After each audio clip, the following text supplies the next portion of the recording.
দুবেলার অন্ন জোগাড় করতে হিমশিম খান। সকালে টোটো চালিয়ে বেরিয়ে বিকেলে কি খাবেন সেটা নিয়েও চিন্তায় তিনি হিমশিম খান। সব আপনাদের যদি সহযোগিতা করেন তাহলে তো পড়াতে পারবো, তা নাহলে কী করে পড়বো। আর একটু 3 নম্বরে হলে তো র্যাঙ্কের মধ্যে থাকতো, তাও সন্তুষ্ট ওইরকমই আশা করেছিলাম। কিন্তু র্যাঙ্কের একটা ছিল আমার। সবারই সহযোগিতা পেয়ে যদি সরকার থেকে একটু সহযোগিতা করে। আর তার ছেলে, সে মাধ্যমিকে 683 নাম্বার পেয়ে তাক লাগিয়ে দিয়েছে। কাটোয়াল গোয়ালপাড়ার গ্রামের দুস্থ পরিবারের ছেলে বিপ্লব ঘোষের এমন সাফল্য বাবা মাকে দুশ্চিন্তায় ফেলে দিয়েছে।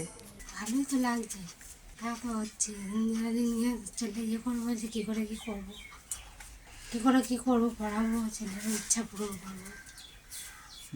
এর থেকে তো একটা ভালো আশা ছিল, ছেলে র্যাঙ্ক আসবে, কষ্ট করে বাবা পড়াচ্ছে, টোটো চালিয়ে। আমরা সবাই দেখুন একটু, খুব কষ্ট করে আর বাবা পড়ায়, টোটোটা নিয়ে আর কিচ্ছু নেই আমাদের। সহযোগিতা পেলে তো ছেলের ইচ্ছা পূরণ হবে, সবাই মিলে যদি সহযোগিতা করে। মাটির এক চিলতে বাড়িতে থেকেও সে ইঞ্জিনিয়ার হওয়ার স্বপ্ন দেখে।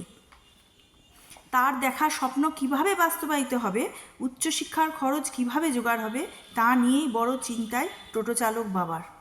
683 আউট অফ 700, দিনে 8 থেকে 10 ঘন্টা। হ্যাঁ, আশা করেছিলাম 1 থেকে 10-এর মধ্যে একটা র্যাঙ্ক হবে, কিন্তু হয়নি। সেটা আমারই কোনো আনফর্চুনেটলি। ভবিষ্যতে যেটা বলি দিয়ে ইঞ্জিনিয়ারিং লাইনে যাওয়ার ইচ্ছা আছে।